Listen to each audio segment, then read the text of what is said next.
मानवता के सामने अनेक बड़ी चुनौतियां भी है। आज की दुनिया किस तरह नई नई चुनौतियों से जूझ रही है। पहले कोरोना आया, फिर युद्ध होने शुरू हो गए और अब आज की एनर्जी क्राइसिस है। ये दशक दुनिया के लिए आपदाओं का दशक बन रहा है। हम सभी देख रहे हैं, अगर ये स्थितियां तेजी से नहीं बदली गई तो बीते अनेक दशकों की उपलब्धियों पर पानी फिर जाएगा।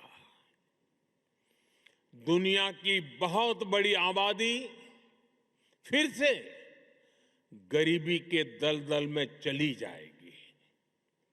साथियों, ऐसी वैश्विक परिस्थितियों में आज दुनिया रेजिलिएंट सप्लाई चेन की बात कर रही है और तब भारत और नीदरलैंड मिलकर एक ट्रस्टेड, ट्रांसपेरेंट और फ्यूचर रेडी सप्लाई चेन बनाने में जुटे हैं।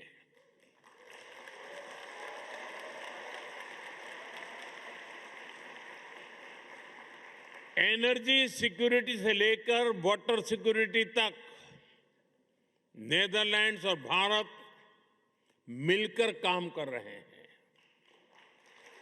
ग्रीन हाइड्रोजन को लेकर हमारा कोऑपरेशन बहुत महत्वपूर्ण है और भारत और यूरोपियन यूनियन के बीच जो ऐतिहासिक ट्रेड एग्रीमेंट हुआ है, इससे भारत और नीदरलैंड की साझेदारी और मजबूत होगी और इसका लाभ आप सभी को भी होगा। भारतीय बिजनेस के लिए यूरोप में प्रवेश का नेचुरल गेटवे नीदरलैंड बनेगा।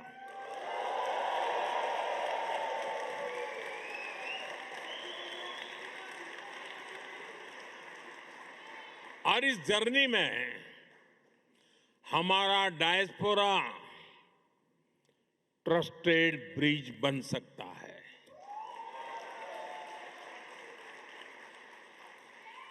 और मैं इसलिए कहता हूं कि डायस्पोरा इंडिया की एम्बिशन को भी समझता है और यूरोप के स्टैंडर्ड्स को भी जानता है। इससे यहां बसे भारतीयों को भी भारत के हाई क्वालिटी प्रोडक्ट्स के अधिक अवसर मिलेंगे। साथियों, नीदरलैंड ट्यूलिप की धरती है और यहां के खूबसूरत ट्यूलिप्स को देखने के लिए दुनिया भर के लोग यहां आते हैं। भारत में भी दुनिया के सबसे बड़े ट्यूलिप गार्डन में से एक हमारे जम्मू कश्मीर में है, श्रीनगर में है। और जिस तरह नीदरलैंड को ट्यूलिप्स के लिए जाना जाता है, वैसे ही भारत लोटस यानी कमल के लिए जाना जाता है।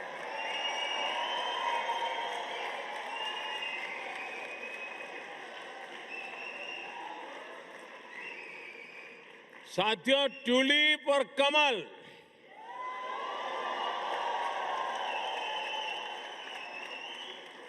दोनों फूल हमें बताते हैं कि जड़ें चाहे पानी में हो या धरती पर, अगर सही पोषण मिले तो सुंदरता भी मिलती है और स्ट्रेंथ भी आ जाती है।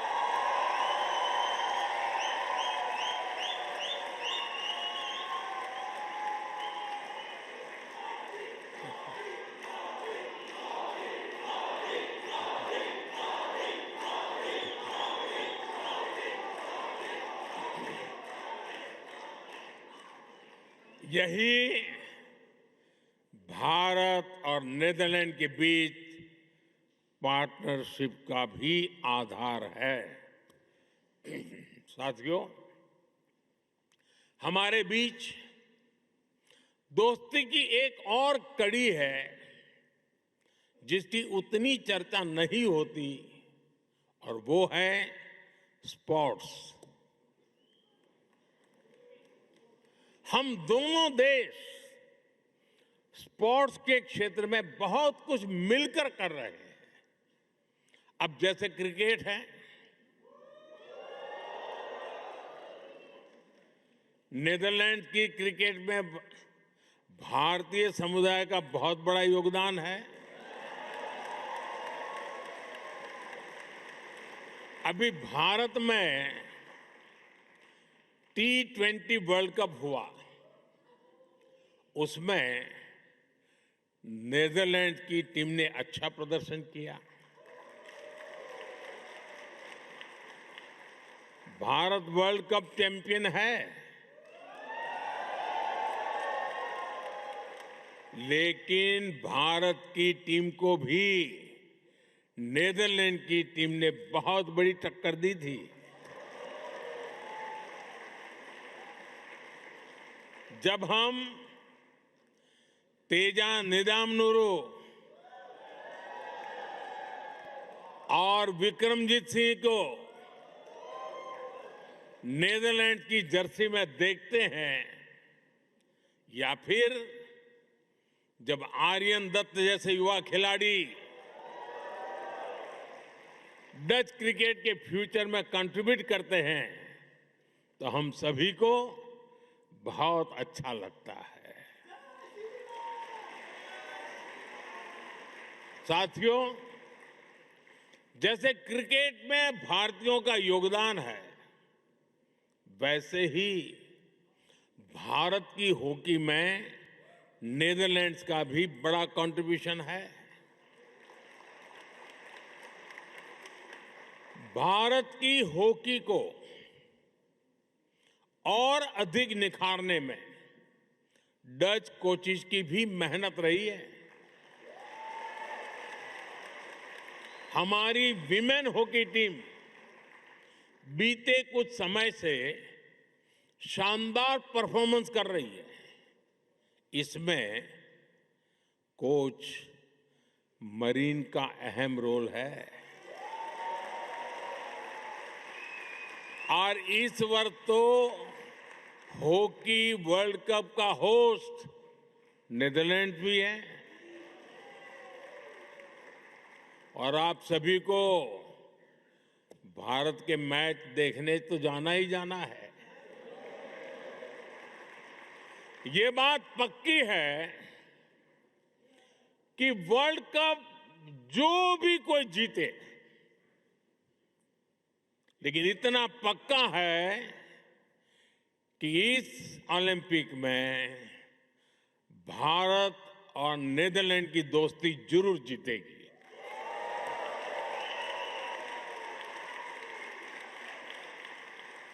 साथियों, भारत और नीदरलैंड के बीच के रिश्ते की असली ताकत आप सभी हैं।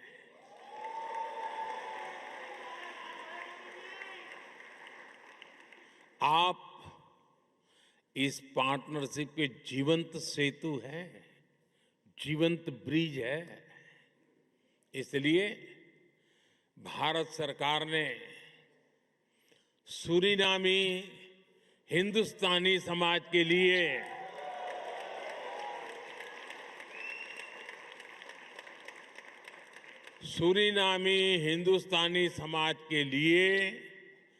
OCI कार्ड की एलिजिबिलिटी चौथी पीढ़ी से बढ़ाकर छठी पीढ़ी तक कर दी है।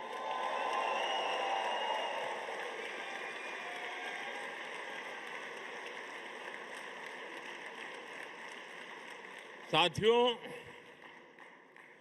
21वीं सदी का भारत अवसरों की भूमि है। भारत टेक्नोलॉजी ड्रिवन भी है और ह्यूमैनिटी ड्रिवन भी है। भारत जितना एंशिएंट है उतना ही मॉडर्न बन रहा है। इसलिए ये समय भारत में आपके पुरखों के गांव से जुड़ने का भी है और विकसित भारत की जर्नी में भागीदारी का भी है। मैं नीदरलैंड्स में भारतीय समुदाय के सभी साथियों से कहूंगा, आप भारत में ज्यादा से ज्यादा सहयोग बढ़ाएं। इससे भारत का सामर्थ्य भी बढ़ेगा और आपके इन्वेस्टमेंट पर रिटर्न भी ज्यादा मिलेगा।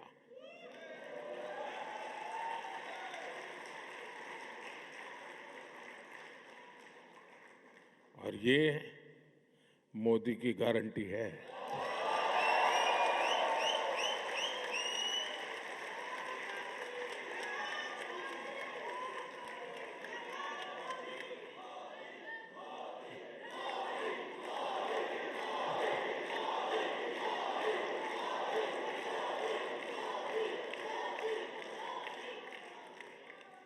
मैं इसी भाव के साथ इतनी बड़ी तादाद में आप सब आए, आप सबके दर्शन करने का सौभाग्य मिला, मुझे बहुत खुशी हुई। इसी भाव के साथ मैं अपनी बात समाप्त करता हूं।